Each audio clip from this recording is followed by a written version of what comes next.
NewportPolitics.com, and I'm here with New Politics. Can you introduce yourself? Hello, I am David. I sing.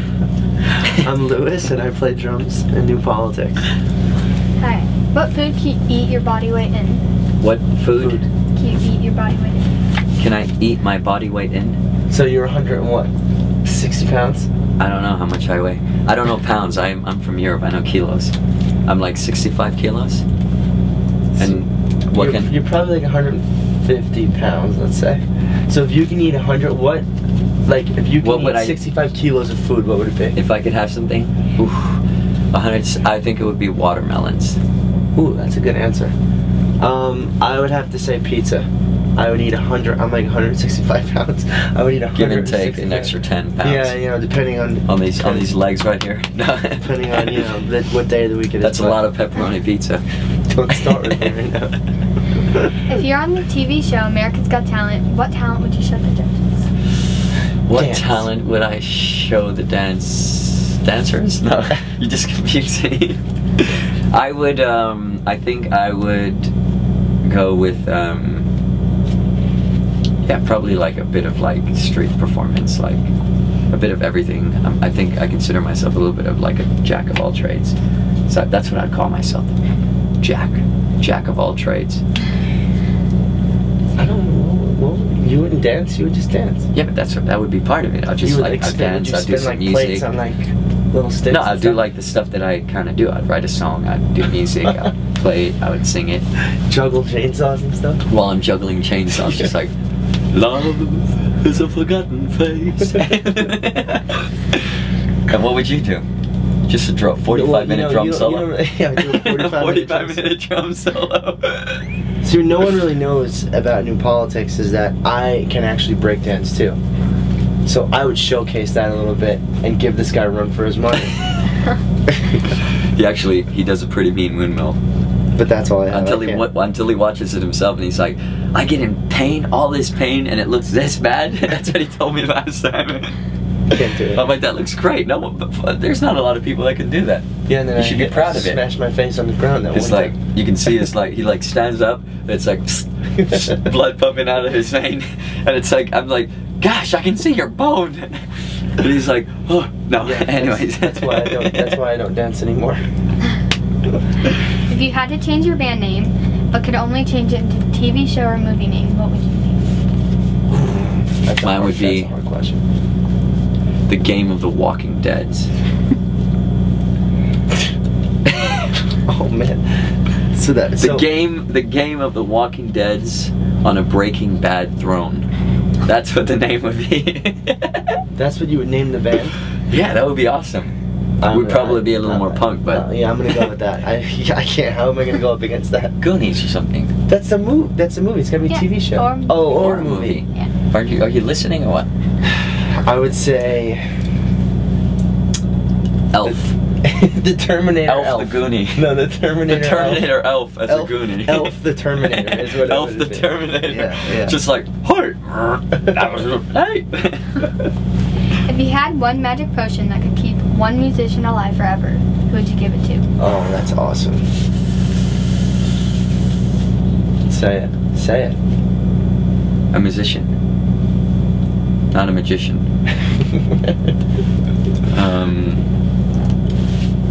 Probably Elvis Presley. Ooh, that's a good one. Or Bob Dylan. John Lennon, bro. John Lennon. Yeah. Yeah. So many people. Jimi Hendrix. There's so many. I would have to go with. I'm going with Elvis Presley because I really liked him growing up. For the sake of music, I would say John Lennon, but for my own personal, I would say John Bonham from Led Zeppelin, the drummer from Led Zeppelin. I would totally bring him back. What song do you hate having stuck in your head? Are you gonna save the next? Which one do I hate?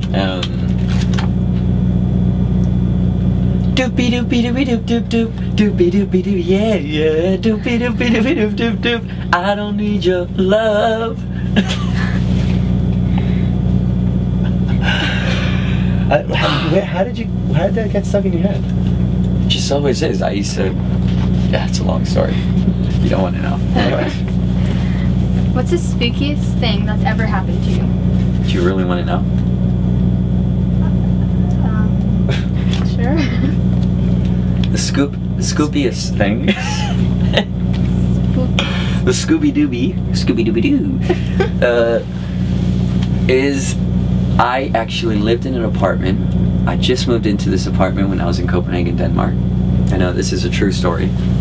And this is the only time something like this happened. And then there was another time when a family member of mine passed away, but where there was something, but it was, I don't know if it was just me, you know, making it up or something, you know, because I was emotional. But I moved into this apartment, and it was an old apartment.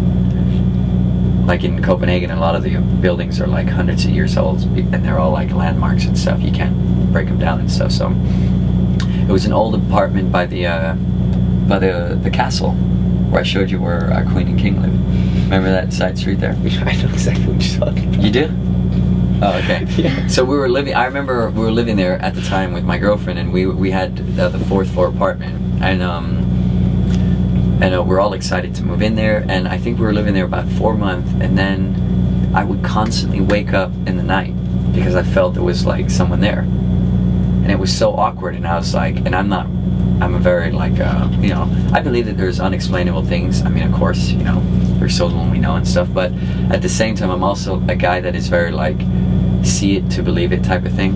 And I was like, oh, do you feel that? And she was, my girlfriend at the time, was like, no. I was like, God, I don't know why I'm waking up, and I keep like, it's like there's a presence, but you know, you can't see nothing. And I was just like sort of scared, and you know, or like I had this sort of uncomfortable feeling. And then for about a week or something, when I was alone in the evening watching TV and stuff like that, I would like, you know, I was like, you know, I'd have to like turn out, even leave the apartment sometimes, because it felt so uncomfortable. And anyways, eventually it just went. And then, you know, she was like, why don't you just talk to whatever it is, and regardless of what, it could be mental, just kind of get out your system and just say blah blah blah blah blah, you know.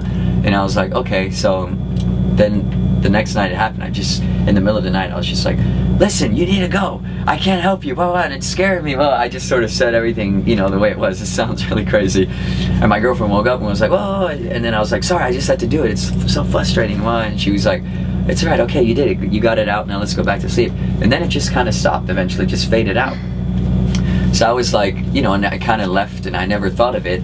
So 4 months later, or 5 or 6 months later, we were down having like, every 6 months there's like a building meeting where like all the residents sort of get together, and you represent, and you kind of get together, and you know, what can you better in the building, in the backyard, in the playground, and this and whatnot.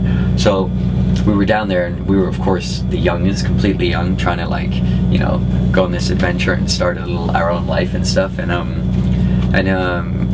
we were down there, and everyone had kids, and we're like, you know, in their, you know, late 20s and 30s and whatnot. And it was like, and we were sort of there, the young ones, and they liked us, you know, because it was like refreshing. But then the owner of the building was like, yeah, jeg vil undskylde at alt det her larm som gået på. Oh my god, sorry, I was talking Danish. He's like, sorry. He was like, sorry, I speak a few languages, and sometimes it goes wrong. But then he was like, I apologize for all the noise. We've been renovating in the past 3 months, and you know, it's soon going to be over, so you guys will be able to sleep in, you know, like in the mornings, because they would start at like 6, 7 in the morning. And then I was like, why are you guys renovating? And then they were like, yeah, you know, it's so sad about what happened to, I can't remember what her name was, but she lived right underneath us, and she was a girl that died of age while her age. Old age. Old age, okay. Yes. What did it sound like? Age? AIDS? Yeah, I was like, what? Yeah, age, old age. And her daughter that was taking care of her and would come and help her went on holiday in that week.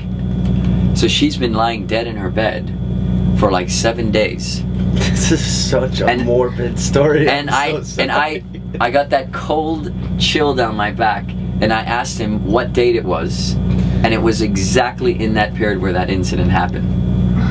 And I was like, I couldn't believe it. I was like blown away. So you think she was trying to tell you that she was down there? I don't know. There was some kind of energy, cosmic, I don't know, some kind of thing. You know, it's like, but it's funny because when my grandpa passed away, the one thing he said, please, no matter what, make sure you shave me that I've been clean and I've taken a shower. He was so concerned about his appeal. Hygiene. Appeal? Apparel? American apparel? Apparel. His apparel. Like what did he look like? Yeah, his like appearance. There it is. His appearance. It was the biggest concern that he had. That his appearance, and like he was like clean and presentable, even though he was dead. So it was like, you know, whatever. That just made me thinking that, like, you know, if there is something bigger or unexplainable, you know, whatever. Anyways, that was just really weird, and I don't have an answer for it, but like, it was just the craziest thing about that story is going to that meeting and hearing that, and it was exactly in that period of April where she passed away. So I was like, there was something that just wasn't right in my energy, in my like universe, like that. So that's my spookiest story. Thing that's ever happened to David Boyd, ladies and There gentlemen. you have it. Have you ever had the dead talk to you? How about you, Lewis? Beat that one, you geez. bastard. I don't even know. I don't know if I can top that one. Come on, a dog or something. A dog? What do you mean a dog? That chased you. No, I had to go. I grew up in a haunted house. My best friend's haunted house was severely haunted, but I can't talk about that stuff because it'll come back to me. I used to be really scared of the Ouija board when I was little. You know that Ouija board game where you can like, where it's supposed to like talk to spirits. You ever see this thing? Oh yeah. You know what I'm talking about? And You call the dead. Me and my friend used to play this, and you know, besides for moving by itself and speaking to each other, this literally would just like, I don't know, when I was younger, I was really, like when I was probably your age, I was really into like ghosts and like scary things. He still like, is. I love horror movies. Like it's I have Twilight Zone tattoos on my arm, like, so I'm really. And then he blames me for liking sci-fi. And he said, but that's not real. Different. And I'm This like, is what? different. And like, a zombie is real, or like a. Anyway, sorry. Sorry, I was on some lead singer BS. Some lead singer stuff right there. Some lead singer BS. No, we would do the Ouija board, and the same spirit would come back to us always. His name was Benful. That was his name, no joke. BANDFUL, not two L's, FUL. And he would always come back consistently, and we asked him like describe himself, and he had like he said he had a hat on with like no joke red eyes, dark long hair, and it was the scariest thing. We used to freak us out. And there were a few times where we were like, you know, there was a couple times where I was moving in, or like my friend, you know, I could tell. But then there were a couple times where it was like, this is definitely not us. But anyway, that had to be a couple of the spookiest times. I'm not gonna get into detail, like, you know, the Exorcist over here, but we'll. And finally, can you name all the Spice Girls? Ooh, Scary Spice, Sporty Spice, Ginger, Mel B, Posh. Yeah, Posh. Yeah. Look at that. Booyah! Is that a good thing that we know that, or No, that is horrible. But I'll tell you what you want. What you really want. You want the names of the Spice Girls. Awesome. Is that good? Cool. Thank you. Thank you. Thank you. That was fun.